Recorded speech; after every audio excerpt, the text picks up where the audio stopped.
Kære Margrethe, tillykke med de 79 år. Jeg tillader mig at lave den lille video som personlig fødselsdagsgave til dig på vegne af Extinction Rebellion Danmark.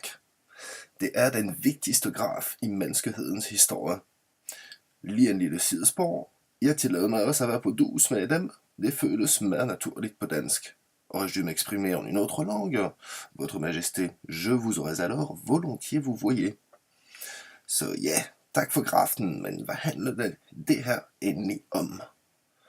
Den stammer for det første fra British Petroleum's BP's Statistical Review of World Energy 2018 fra sidste år. Og som du kan se, viser grafen verdens samlede energiforbrug siden 1992, fordelt i forskellige ressourcetyper. Ja, jeg må nok indrømme, det er en temmelig kedelig graf. Både i den forstand, at den viser en kurve, der går stødt opad, men også fordi den viser, at menneskeheden bruger flere og flere ressourcer. Ja, endda flere ressourcer end nogensinde.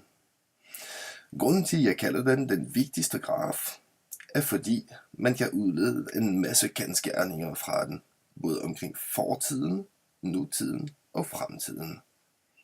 For det første blev FN's klimakonference afholdt i Rio i 1992, hvor repræsentanter fra 178 lande forpligtede sig til at gøre noget for klimaet og fremtidens børn ved at indføre bæredygtig udvikling.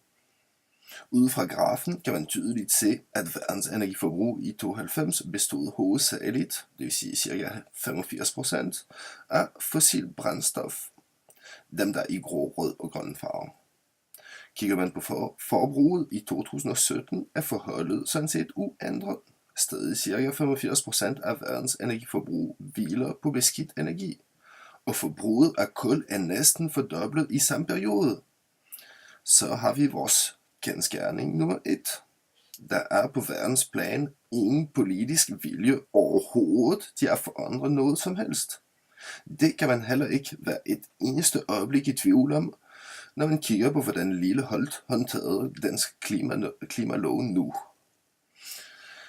Det næste grafen viser, at tendensen, som tidligere nævnt, til et øget energiforbrug på verdens plan.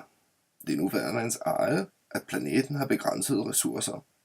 Så hvor smart er det lige at forvente, at vækst fortsat vil ske under disse præmisser?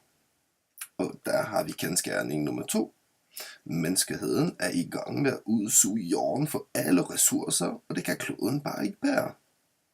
Så kommer vi til det mest interessante nu. Du har nok allerede lagt mærke til det. Ja, kurven går lidt nedad fra slutningen af 2007 indtil begyndelsen af 2009. Og ja, ikke bare lidt, men betydeligt meget faktisk. Selvfølgelig skal man ikke tænke længe, for man finder frem til forklaringen. Finanskrisen i 2008. Vi ved, at overforbrug i vores vestlige samfund bærer en stor del af ansvaret for klimakrisen. Og i 2008 skete der et fald i verdens energiforbrug i stor stil. Og der har vi kendsgerning nummer 3. Selvom det var et uheld, kan man knække kurven og sænke verdens vilde forbrug. Kan det ske ved et uheld, så kan det sagtens lade sig gøre med vilje.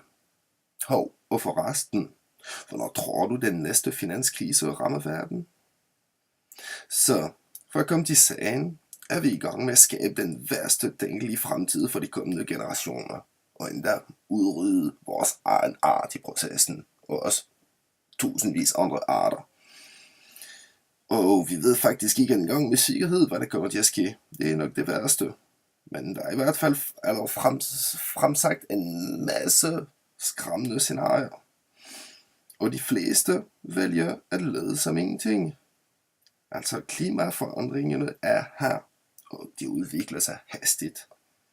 Det er på tide at se sandheden i øjnene og erkende, at vores generation har svigtet fremtidens børn. Men vi kan stadig nå at gøre en forskel, hvis der handles nu. Og derfor har jeg brugt denne noget utraditionelle henvendelse, og jeg bønfalder dig om at træde offentligt frem og omgående erklære klimaundtagelsestilstand i Danmark. Vi har længe haft tradition her for at være forgangsland på en række områder. Og nu forud for mørke tider er det igen mulighed for at vise vejen frem og inspirere verden til at gøre det rigtige. Og igen, tillykke med fødselsdagen. Jeg håber, den bliver god, på trods af denne knap så munter gave. Med den allerkærligste hilsen, Henrik Daval Markussen, på vegne af Extinction Rebellion Aarhus.